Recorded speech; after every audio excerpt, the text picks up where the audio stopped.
ప్రభుత్వం డిస్కస్ చేశారు. కేంద్ర జలవనరుల మంత్రి సిఆర్ పాటిల్ గారిని,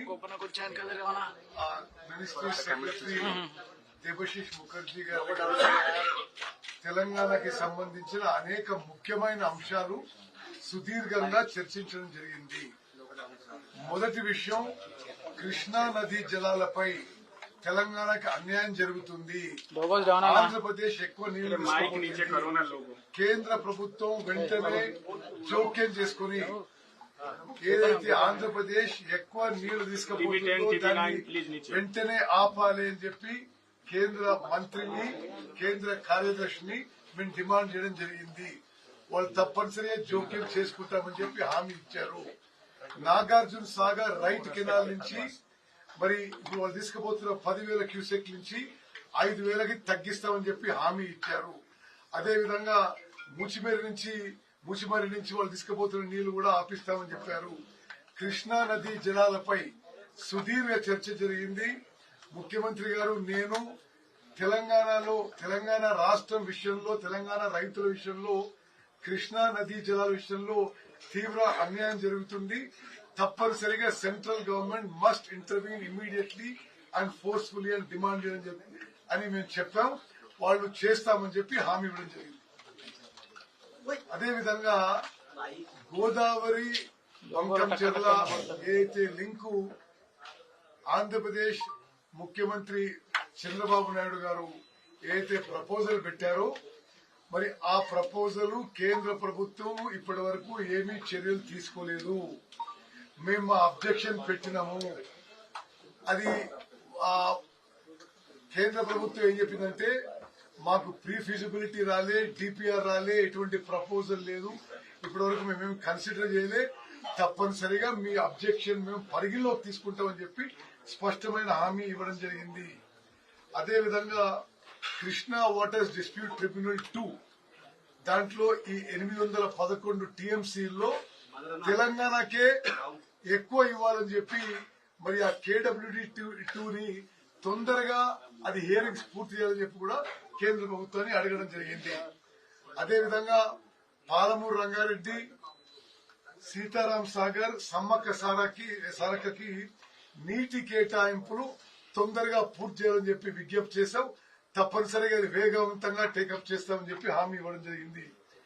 ఈ ప్రాజెక్టులకి ఫండింగ్ కూడా అంటే ఏబీఐపీ కింద గాని, ఇన్ఫ్రాస్ట్రక్చర్ ఫండింగ్ కింద గాని ఫండింగ్ ఇవ్వమని చెప్పి మేము రిక్వెస్ట్ చేశాం, విజ్ఞప్తి చేశాం. తప్పనిసరిగా పాజిటివ్ గా పరిశీలిస్తామని చెప్పి మరి మంత్రి గారు హామీ ఇచ్చారు. పాలమూరు రంగారెడ్డికి అడిగాం, సీతారాం సాగర్కి అడిగాం, మోదికుంట బాగుకి అడిగాం, చిన్న కాళేశ్వరంకి అడిగాం, అదేవిధంగా కోరట చినాక ప్రాజెక్టు కూడా ఈ 5 ప్రాజెక్టులు అడిగాం. తప్పనిసరిగా కన్సిడర్ చేస్తామని చెప్పారు. అదేవిధంగా చాలా ముఖ్యమైన విషయం, తెలంగాణకి కృష్ణా నదిలో మరి శ్రీశైలంలో గాని, నాగార్జున సాగర్ గాని ఇతర పాయింట్స్ లో టెలిమెట్రీ ఇన్స్ట్రుమెంట్స్ వెంటనే ఇన్స్టాల్ చేయాలి. ఇది 10 ఏళ్ల పాటు గతంలో ఉన్న తెలంగాణలో ఉన్న ప్రభుత్వం ఈ విషయం నిర్లక్ష్యం చేసింది.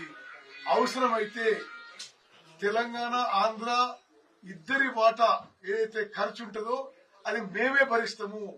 వెంటనే టెలిమెట్రీ ఇన్స్ట్రుమెంట్స్ ఇన్స్టాల్ చేయాలి, సో దట్ అక్యురేట్ మెజర్మెంట్స్ వస్తాయని చెప్పి మేము చెప్తే తప్పనిసరిగా ఆ కార్యక్రమం వెంటనే చేపడతామని చెప్పారు.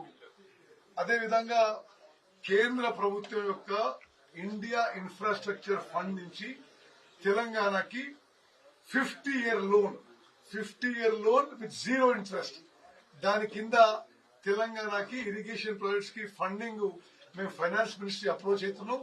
మీరు కూడా అందులో మీరు సహకరించాలని చెప్తే తప్పనిసరిగా సహకరిస్తామని చెప్పి హామీ ఇవ్వడం జరిగింది.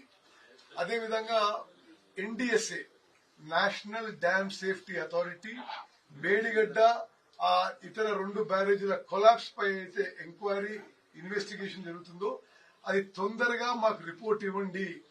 ఆ రిపోర్ట్ ఆధారంగా మేము ముందుకు పోదలుచుకున్నాం అని చెప్పి చెప్పాము. తప్పనిసరిగా అతి త్వరలో ఎన్డీఎస్ఏ రిపోర్ట్ ఇస్తామని చెప్పి చెప్పడం జరిగింది.